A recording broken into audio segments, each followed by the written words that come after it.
Walk into the supermarket closest to you and look at the shelves.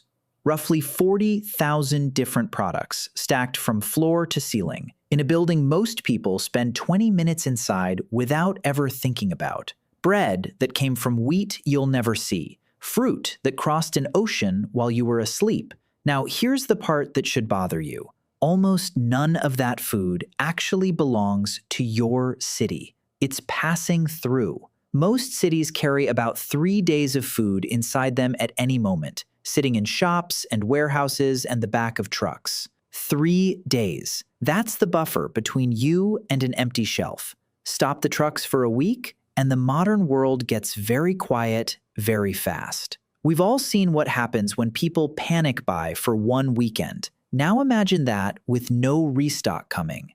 So here's the question that started this whole thing. 6,000 years ago, a city rose out of the mud in southern Iraq with tens of thousands of people packed inside its walls. No engines, no refrigeration, no fertilizer bags, no pesticide, no canned goods. Those people woke up every morning and ate.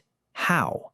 Most people assume the answer is simple. They farmed, they ate, they scraped by, and half of them starved anyway. That's the picture we've been handed. And it's wrong in a way that flips the whole story upside down. Because when researchers dug into what those cities actually held, they didn't find people living hand to mouth. They found storage. Enormous, obsessive, engineered storage. Some ancient states kept enough grain locked away to feed their population for a year or more, and in a few cases, far longer than that. You have 3 days? They had 3 years. And the strangest part isn't that they managed it, it's how. Because feeding a city without machines meant solving 5 problems that could each kill you on their own. And every solution created a brand new danger nobody saw coming.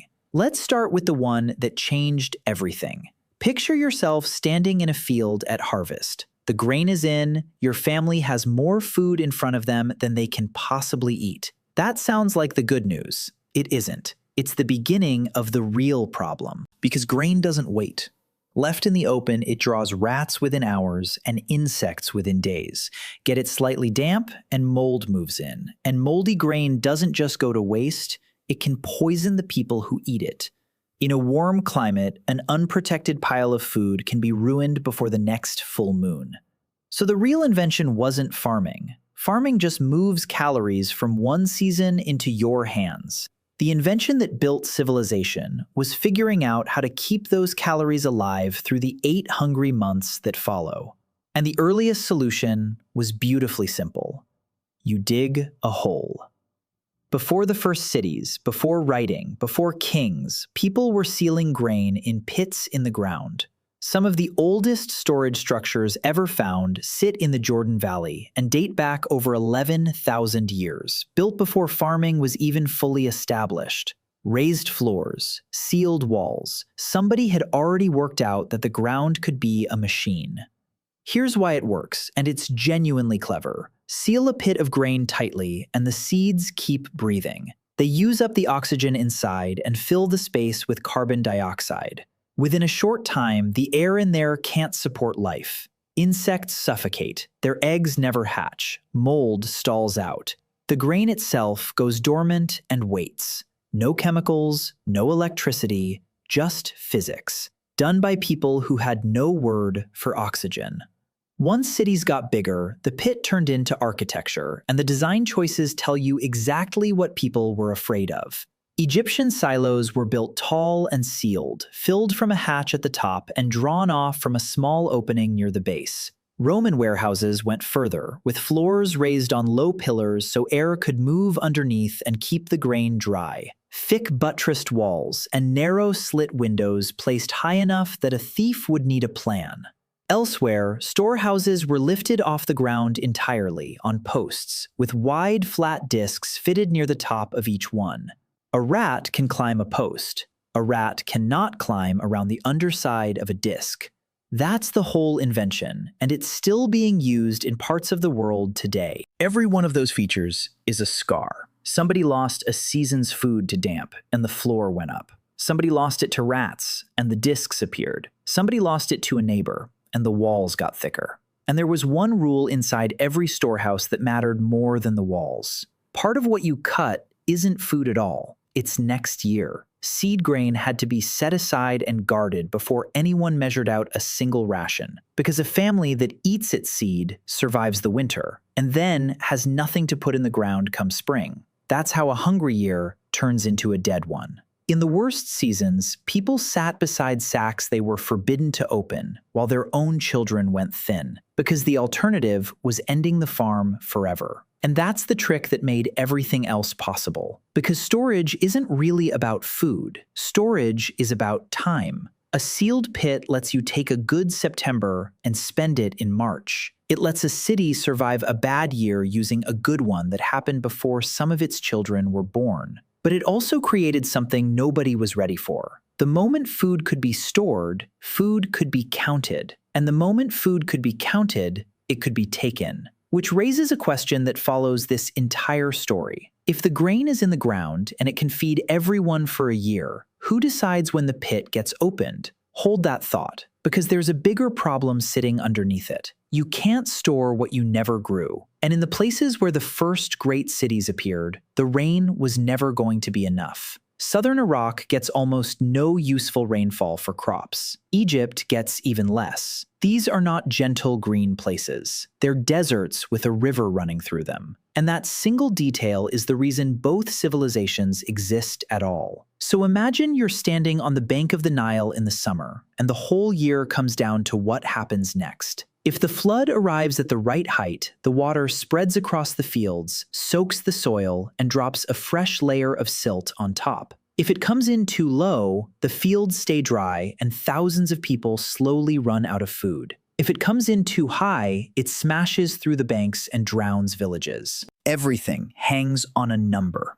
That's why the Egyptians built one of the strangest instruments in the ancient world, a nilometer. Essentially a staircase or a well cut down to the river, marked with measurements, so priests and officials could read the water like a dial. They weren't doing it for curiosity. That reading told the state how big the harvest would be months before anyone touched a stalk of grain, which told them how much tax to collect and how much to hold back. Think about what that actually means. A civilization that couldn't build an engine was running a food forecast. Further east, in Mesopotamia, they went further and rebuilt the landscape itself. Canals cut across the plain, dragging river water miles from its banks. Ditches, dikes, weirs, and basins, all dug and cleaned by hand, year after year. In some regions, this work went on for so long that the canals became the map. Settlements formed along the water lines like beads on a string. And it worked. Irrigation turned dry ground into some of the most productive farmland on the planet. And the surplus off that land is what paid for temples, armies, writing, and kings.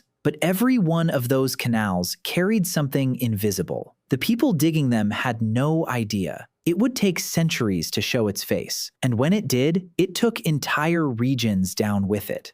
If you're finding it strange how much of your own world was already solved thousands of years ago, subscribe now, because the thing hiding in that irrigation water is the closest any ancient civilization came to poisoning itself to death.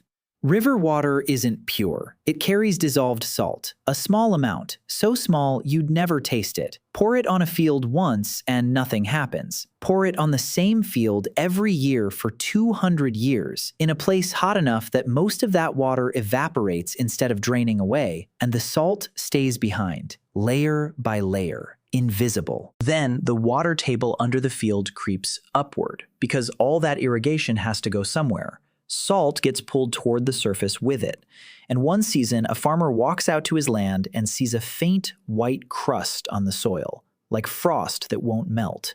Salted ground doesn't feed anyone. Roots can't pull water out of it properly, so the plants sit there stunted and thin, and the yield falls, and it keeps falling. Here's how we know it happened, and it's one of the quietest horror stories in the ancient record. In southern Mesopotamia, the crops themselves changed. Early on, farmers grew a lot of wheat. Over the following centuries, the wheat share shrank, and barley took over almost completely. That wasn't a change in taste. Barley tolerates salt far better than wheat does. The farmers were retreating, crop by crop, from land that was slowly turning against them. And the recorded yields in some areas dropped hard over the same stretch of time. You're watching a civilization lose an argument with its own fields. So why didn't the same thing wipe out Egypt? Because the Nile was doing something Mesopotamia's rivers weren't. Every year, the flood came through, soaked the fields, and then drained back off them, flushing salt away instead of leaving it to build. On top of that, it laid down a fresh coat of silt, free fertilizer, delivered by the river, no work required. That single difference is a huge part of why Egyptian farming stayed productive for thousands of years, while other regions burned themselves out. Which leaves everyone else with an ugly problem. If you don't have a river that fertilizes your land for you, and you can't buy a bag of nutrients, how do you keep soil alive for 100 generations? Every harvest is a theft. The plant pulls nutrients out of the ground. You cut it down, you carry it away, and those nutrients never come back on their own. Do it long enough, and even good land turns into dust that grows nothing. Modern farming solves this with factories. Ancient farmers had to solve it with attention. The simplest move was to give the land a break. Leave a field unplanted for a season and let weeds and grass move in, then graze animals on it. The animals eat, the animals drop manure, and the field slowly refills. It costs you a year of production on that plot, which is why it only works if you've got enough land and enough storage to ride it out. Then came something smarter. Certain crops, beans, peas, lentils, chickpeas, don't drain the soil the same way. They work with bacteria in their roots that pull nitrogen out of the air and fix it into the ground. Nobody in the ancient world knew nitrogen existed. They just noticed that grain planted after beans came up stronger, and they built entire rotations around that observation. In parts of East Asia, they took recycling to a level that makes most people uncomfortable. Human waste was collected from towns, composted, and carried back out to the fields as fertilizer. It was traded, it had value, and it's a major reason those fields stayed productive for an astonishingly long time on the same ground. And then there are the places where people didn't just feed the soil, they built it from scratch. In the Valley of Mexico, farmers made land out of a lake. They staked out rectangles in the shallows, wove reed fences, and packed them with mud, vegetation, and lake sediment until an island rose above the waterline. Willows were planted at the corners, and their roots locked the whole thing in place. These plots, chinampas, sat surrounded by water, so they never really went dry, and every so often the farmers dredged fresh, nutrient-rich muck from the canal bottoms and spread it on top.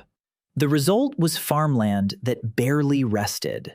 Seedlings were started in nursery beds and transplanted in, so one crop was growing while the next was already on the way. That system helped feed one of the largest cities on Earth at the time. High in the Andes, the answer looked completely different. Mountains give you slopes, and slopes give you erosion. So the Inca and the peoples before them cut the mountains into stairs. Terraces with stone retaining walls, layered underneath with rubble and gravel for drainage, topped with good soil hauled in by hand. Those walls did something else too. Stone soaks up heat during the day and releases it at night, which softens the frost that would otherwise kill the crop. Farmers were quietly climate engineering a mountainside. So the soil problem gets solved, the water problem gets solved, the storage problem gets solved. And you still haven't answered two questions that decide whether any of it reaches a human mouth. The first one is about time, not seasons, hours.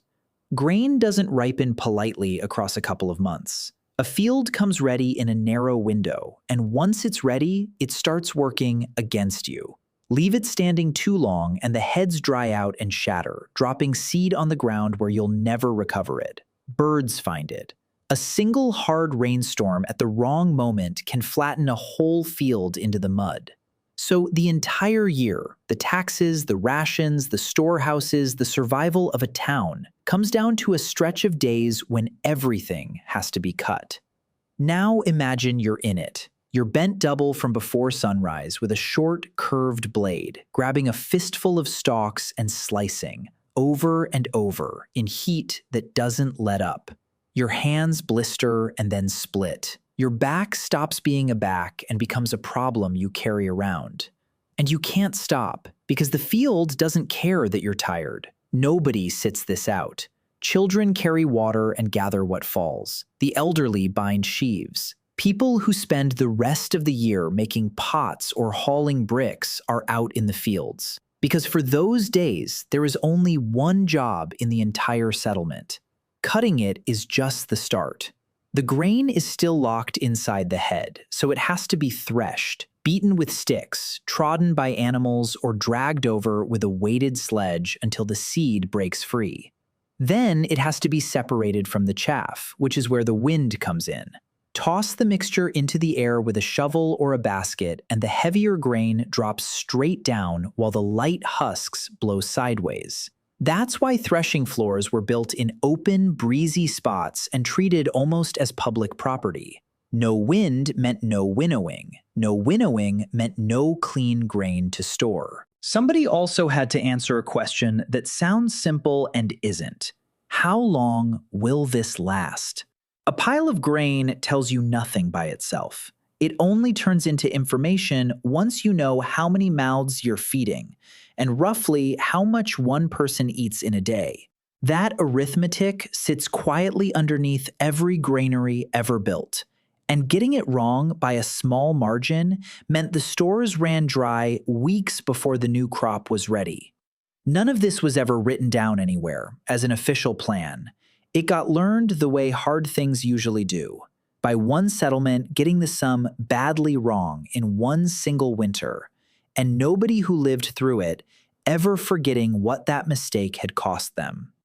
And there's a reason all of this had to be fast, beyond the weather. Wet grain rots in storage.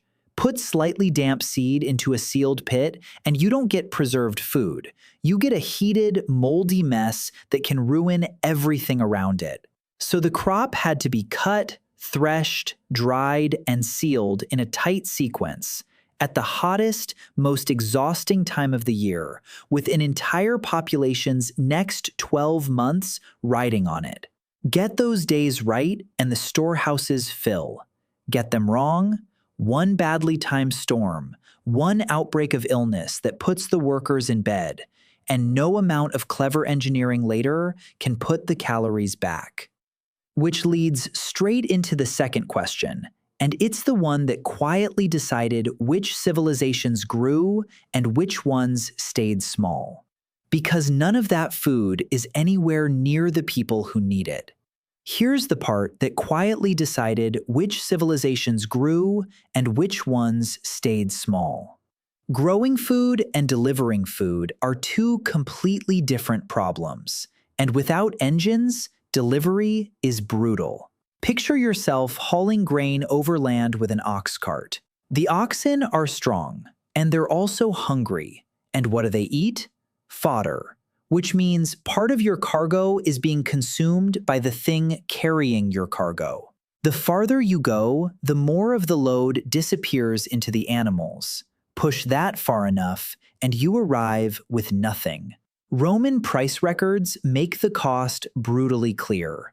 Moving goods by land was so expensive that hauling grain a modest distance in a wagon could add enormously to its price, while shipping it right across the Mediterranean by sea cost a fraction of that. Water beat land by a margin that wasn't close. That's why almost every great ancient city sits on a river, a lake, or a coast. It isn't a coincidence, and it isn't about the view.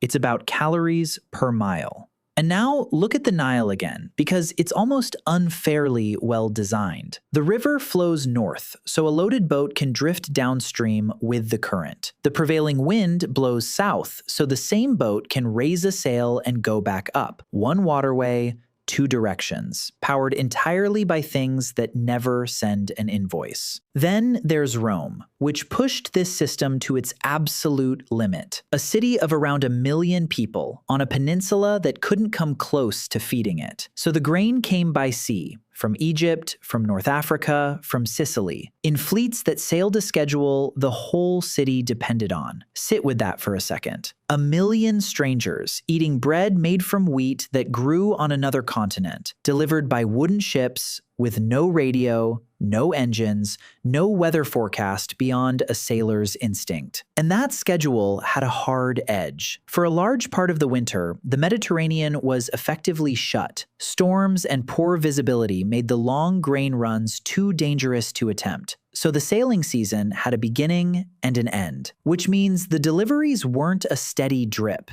They came in a rush, and the city had to swallow months of food in a matter of weeks and hold it. That's why the port districts weren't just docks. They were warehouse cities, rows and rows of storage buildings, with the harbor rebuilt and expanded because the old one couldn't take the traffic. Grain was unloaded from seagoing ships, moved onto smaller boats, and hauled upriver to the capital, passing through the hands of shippers, measurers, guards, and clerks, who each had to do their part correctly, or the shortfall showed up on a street corner weeks later. On top of that, the state handed out a regular grain ration to a huge number of citizens. That wasn't generosity. It was the price of keeping 1 million people calm. When the ships were late, the city noticed. Grain shortages in Rome could turn into riots, and emperors understood perfectly well that a hungry capital was a dangerous capital. Feeding the people wasn't charity. It was security policy. Which brings up something you might have already noticed. Every part of this system depends on strangers doing their job correctly, months in advance, for people they will never meet. So what held that together? Because it clearly wasn't trust alone. The answer is sitting in every museum, and almost nobody sees it for what it is. Writing. We tend to imagine writing beginning with poetry or prayers or the story of a king. It didn't. The earliest written records from Mesopotamia are overwhelmingly administrative. Accounts of grain, beer, livestock, and land.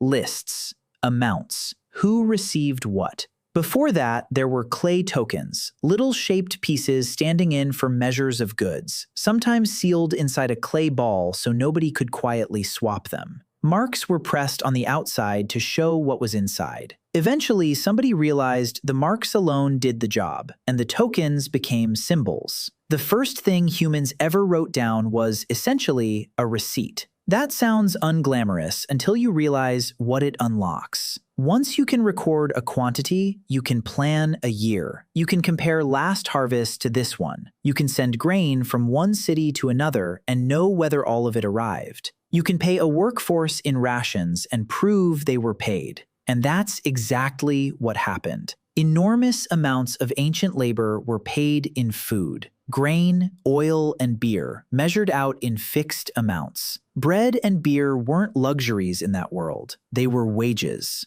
To make it work, everyone had to agree on the measures. A basket had to mean the same thing in 2 different towns. So standard measures, official seals, and sealed containers spread alongside the writing. Fraud was the enemy. A dishonest measure could quietly starve a district. Then came the idea that might be the most impressive of all. In Han China, the state ran what were later called ever-normal granaries. The logic is simple and startlingly modern. When harvests were good and grain was cheap, the state bought grain and stored it. When harvests failed and prices spiked, the state released that grain back onto the market. It kept prices from collapsing on farmers in fat years and from strangling ordinary people in lean ones. That's a food buffer run as public policy, centuries before anyone had a word for economics. Underneath all the mud brick and oxen and hand tools, this is the real machine. Not the plow, the paperwork.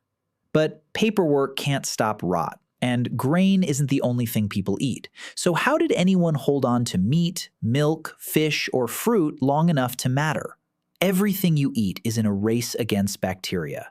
Preservation, in every culture that ever tried it, comes down to one idea: take away what those bacteria need. Take away water, and you get drying. Fish, meat, and fruit hung in sun or smoke until there's nothing left for microbes to live on.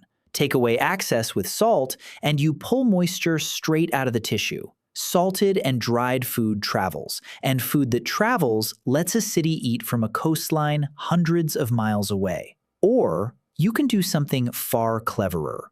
Instead of fighting microbes, you hire the right ones. That's fermentation. Let the helpful bacteria take over first, and they turn sugars into acid. And that acid makes the food hostile to everything dangerous. It's how cabbage becomes something that survives a winter, how milk becomes cheese, how fish and grain paste become sauces that last for months. Whole cuisines exist because somebody figured out how to control rot instead of preventing it. And then, in the Andes, there's the version that still sounds impossible.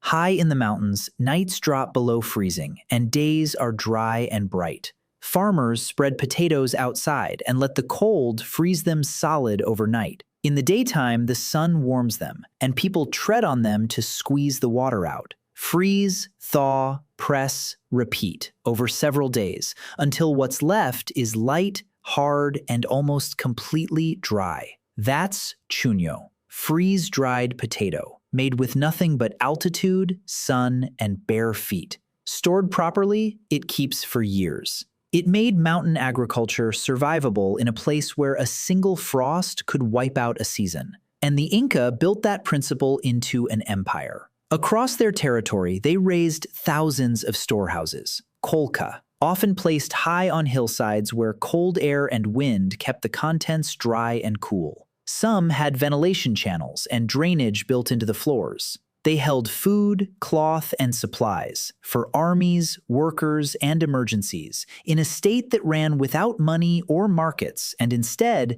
taxed people in labor. So when a bad year hit a valley, the answer wasn't hope. The answer was a hillside full of sealed food, put there by people who assumed the bad year was coming. There's one more form of storage that doesn't look like storage at all: animals. A herd is food that walks, feeds itself on grass no human can digest, and keeps handing you milk while it waits. In good years, you let the numbers climb. In bad ones, you slaughter. And the herd becomes the meal that carries a household through to the next harvest. It's slower than a granary and a lot more stubborn. And in the driest regions, it was the difference between moving on and lying down. There's one last habit that separated the societies that lasted from the ones that didn't, and it goes against everything modern farming does. They refused to bet on one crop. A modern field is usually a single variety, chosen because it produces the most under the right conditions. That's efficient, and it's also fragile, because whatever kills that variety kills the entire field on the same afternoon. Ancient farmers spread the risk instead. Different grains planted in different fields alongside beans and lentils and root crops that fail for different reasons. A pest that loves one of them usually ignores the others. A drought that ruins a shallow-rooted plant might spare the one digging deeper. They also kept one foot in the wild. Even in farming societies, people never stopped tracking the food that grows without being asked. Acorns that can be leached and ground into flour, chestnuts, wild tubers, seeds nobody eats in a good year. That knowledge sat in the background like a spare key, useless right up until the moment it saved a village. And there's the trick hiding in plain sight on every ancient table. Turning grain into bread and beer wasn't only about taste. Both processes make calories that keep longer and travel better than raw grain. And brewing gave people something safe to drink in cities where the water often wasn't. Feed a workforce on bread and beer, and you're feeding them storage, hydration, and wages at the same time. Look at all of it together, and a pattern shows up that has nothing to do with tools. Everything these people built was designed to fail slowly. multiple crops, multiple stores, multiple places to run when the first plan collapsed. Which finally brings us back to where this started. You've got a modern supply chain, satellites, refrigeration, and global shipping. They had baskets, boats, and clay tablets. So why does the comparison keep landing in an uncomfortable place? Here's the answer to the question we started with, and it isn't what most people expect. Ancient civilizations didn't feed themselves by growing more food than us. They couldn't. Their yields were a fraction of modern ones, their tools were simple, and their harvests failed constantly. They fed themselves by refusing to live in the present. Every part of this system is really the same idea wearing different clothes. A sealed pit is stored time. A nilometer is a forecast. A terrace is an investment your grandchildren collect on. A granary held in reserve is a bet that next year will go wrong. Even the writing exists because somebody needed to know what would be left in 8 months.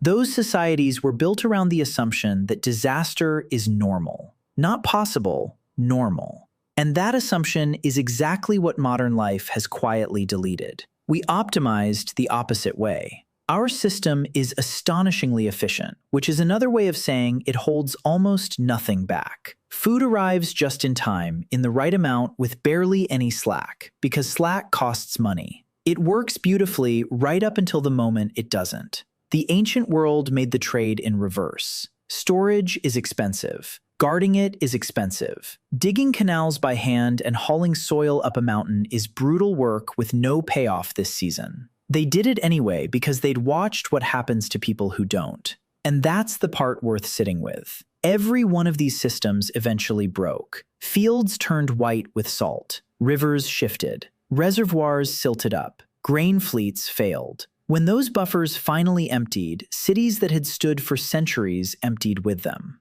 They weren't destroyed because they were primitive. They were destroyed because the buffer ran out. You're standing at the end of a chain of people who spent 10,000 years learning one lesson the hard way. The harvest is never the point. The gap after it is. They built their entire world around surviving that gap. We built ours around 3 days and a truck schedule. And the only reason that's ever felt safe is that the trucks have always shown up.